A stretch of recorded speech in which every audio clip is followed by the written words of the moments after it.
Hello learners, in this video we are going to discuss about the properties and uses of washing soda. In previous video we have already discussed about the preparation of washing soda. अब इस video में हम देखेंगे washing soda को properties क्या होती है, मतलब उसके पहचानने के और उसके कैरेक्टर किस टाइप्स के होते हैं। सबसे पहला है ट्रांसपेरेंट क्रिस्टलाइन सॉलिड। जो वॉशिंग सोडा होता है वो एक ट्रांसपेरेंट क्रिस्टलाइन सॉलिड होता है, ठीक है ना। क्रिस्टलाइन है मतलब इसमें वाटर के मॉलिक्यूल ज़रूर होंगे। अगर कोई भी चीज़ क्रिस्टलाइन होती है मतलब उसमें वाटर के मॉलिक्यूल्स होते हैं। ओके, तो वाटर मॉलिक्यूल इसमें कितने होते हैं, जैसे कि हमने बात किया था वॉशिंग सोडा का फॉर्मूला क्या होता है, सोडियम कार्बोनेट डेकाहाइड्रेट, ठीक है ना। जिसका मतलब ये हुआ कि इसमें कितने मॉलिक्यूल हैं वाटर के, 10 मॉलिक्यूल्स, ठीक है ना, 10H2O, ठीक है ना। तो अगर 10 मॉलिक्यूल आप मिला दोगे सिंपली तो इसका फॉर्मूला क्या बनेगा, Na2CO3 10H2O, ठीक है ना। तो ये हो जाता है transparent crystalline solid. Okay, now next property is readily soluble in water. Readily मतलब बहुत जल्दी घुल जाता है, हमको ज़्यादा मेहनत नहीं लगती, वो तुरंत घुल जाता है। जैसे नमक होता है, नमक को जैसे ही आप पानी में डालते हो वो तुरंत घुल जाता है। ओके, वैसे ही वॉशिंग सोडा भी होता है, जैसे आप उसको पानी में डालते हो वो तुरंत मिक्स हो जाता है। रीडली सॉल्युबल इन वाटर, और जैसे ही वाटर मिलता है तभी कौन सा सॉल्यूशन बनाता है, एल्केलाइन सॉल्यूशन बनाता है।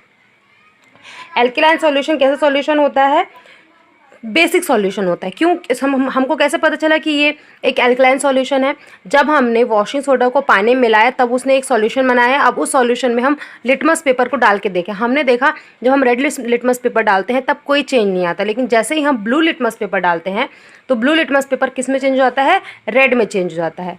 ओके, तो ये इससे हमें पता चला कि जो वॉशिंग सोडा होता है वो एल्कलाइन नेचर का होता है, मतलब बेसिक नेचर का होता है।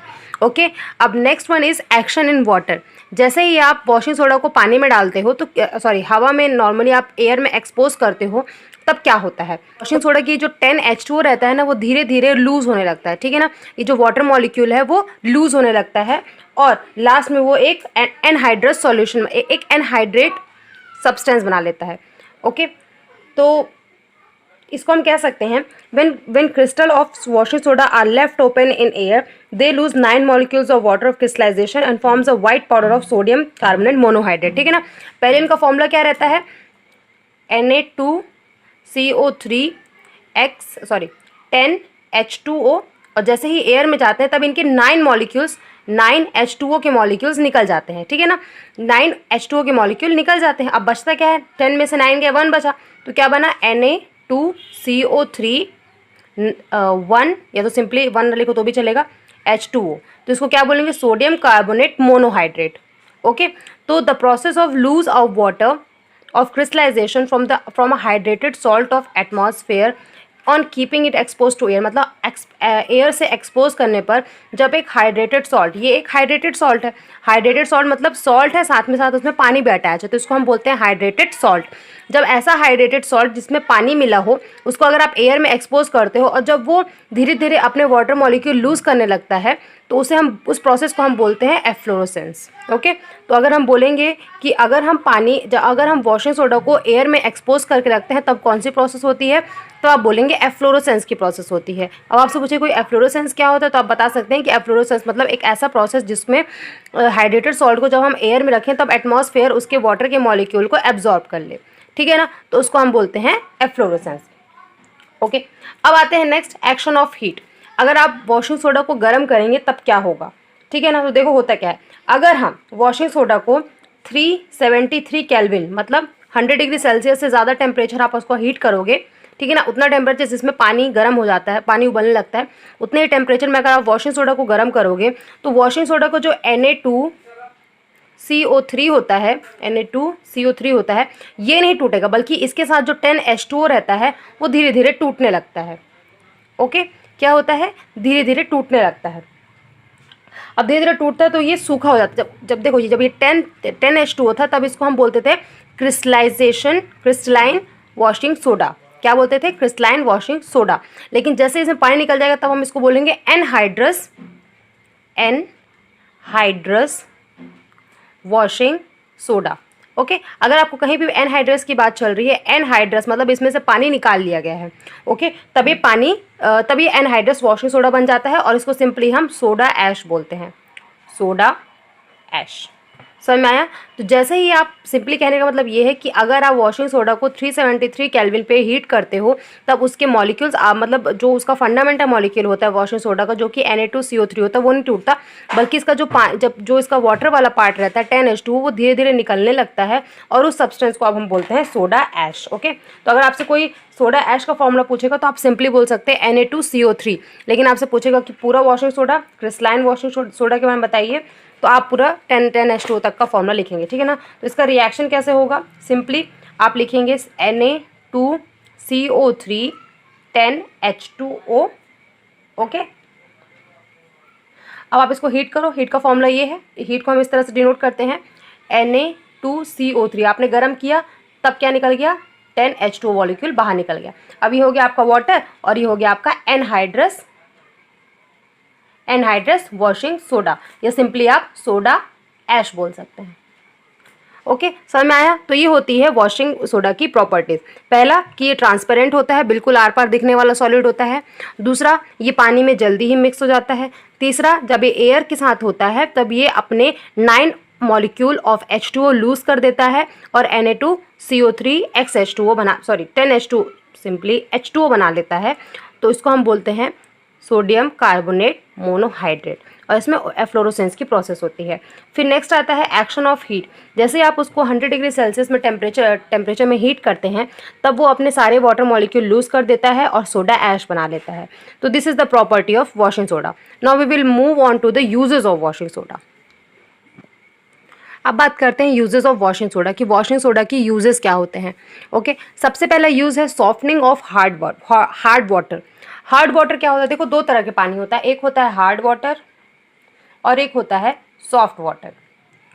हार्ड वाटर मतलब सिंपली ये होता है जिसमें हाई मिनरल कंटेंट, ठीक है ना, जिसमें हाई मिनरल कंटेंट होता है, मतलब जैसे किसी किसी पानी में बहुत ज़्यादा मिनरल होता है।